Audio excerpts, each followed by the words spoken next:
Is it time for the Miami Heat to count their losses? Stop with this whale hunting. Trade your best players and rebuild for 2026. What can the Miami Heat do? What moves can they make? All that and more on another episode of Miami Heat Talk. Guys, don't forget to like, share, subscribe as we push the 7,000 subscribers. Now that we got that out the way, hit the intro. That is enough said.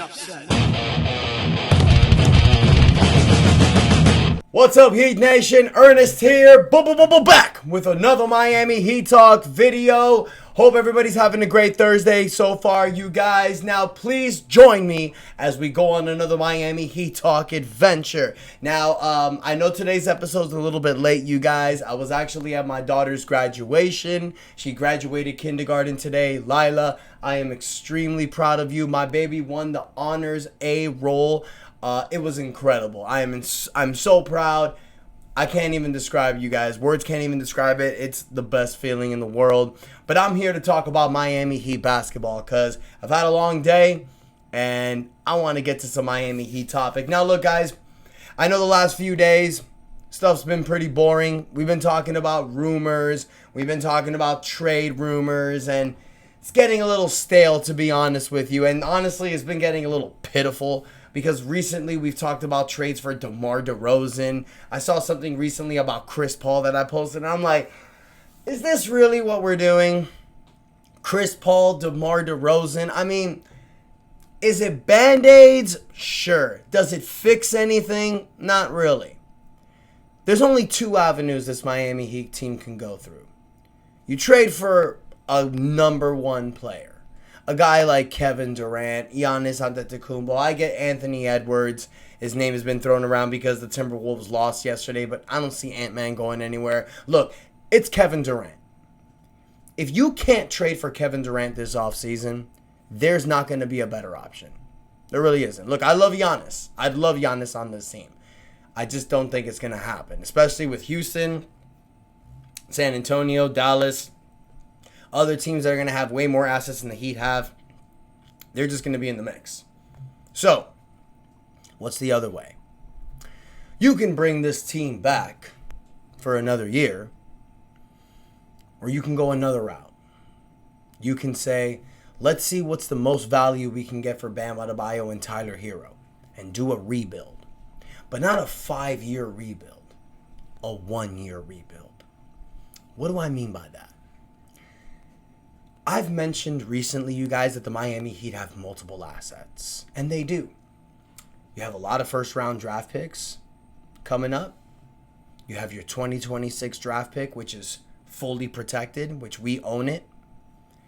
You also have young players that are in small contracts like Jaime Jaquez Jr., Kel'el Ware, Nikola Jovic, Pelle Larsson. But then you have 3 players that are in expiring contracts as of the 2026 season.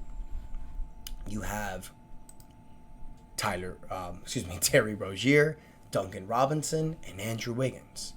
When you multiply these players' numbers, it comes to about 60. Wait, hang on a second. I'm sorry. My math is garbage right now.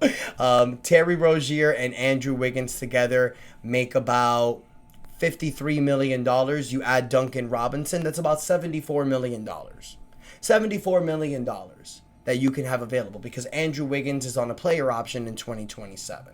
So let's say Andrew Wiggins opts out. You'll have about $74 million in cap space, but let's not forget, you also have Haywood Highsmith, who has a $5.6 million contract. You also have Kevin Love, who has a $4.1 million contract. So guys, the Miami Heat can have over $85 million of cap flexibility after the 2026 season.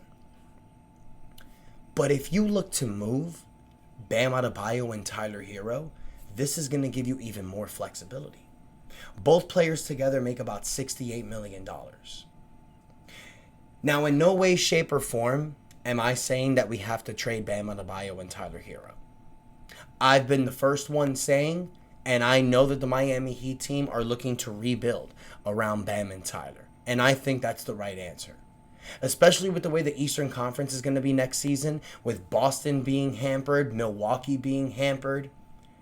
Next year is the opportunity to strike. And if you add a guy like Kevin Durant to this team, they will contend in the East. I know people don't agree, but I do believe so. Because this Miami Heat team had over almost 20 games where we had double-digit leads. We just couldn't close them. You're missing that guy. Kevin Durant is that guy, ladies and gentlemen. That's my honest opinion. I know everybody doesn't agree, but for a one-year rental for Kevin Durant, it's the perfect marriage. Because you're still going to have this cap flexibility. But if you don't get Kevin Durant, and if you look to go the other way around and trade Tyler Hero and Bam Adebayo, I know it's heartbreaking, Heat Nation. I don't want to have to do that. But sometimes you have to have silver years in order to have gold years. Tyler Hero, you guys, this past year averaged 24 points, 5.5 assists, 5 rebounds, almost 38% from the three-point line, averaged about 47% from the field goal line. Tyler Hero's a bucket getter. Two teams I can look at Tyler Hero being on that can help them instantly, Detroit and Orlando. Just two teams off the top of my head. There's way other teams that can look at a guy like Tyler Hero and get them to the next step. But then you have the most prized possession, Bam Adebayo. Averaged 18 points a game, almost 10 rebounds, 4.5 assists. You know what you get with Bam Adebayo, one of the best defenders in the NBA. Imagine if you plug Bam Adebayo on a team like the San Antonio Spurs next to Victor Wembanyama.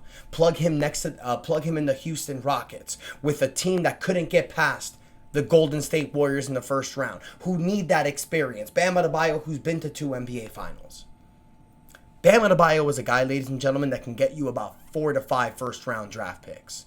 Tyler Hero can get you 2. So if you look at this current roster in 2026, with about $85 million in cap space, then moving Tyler and Bam, you could potentially get even more first-round draft picks in the 2026 draft. The Miami Heat already own their 2026 draft pick.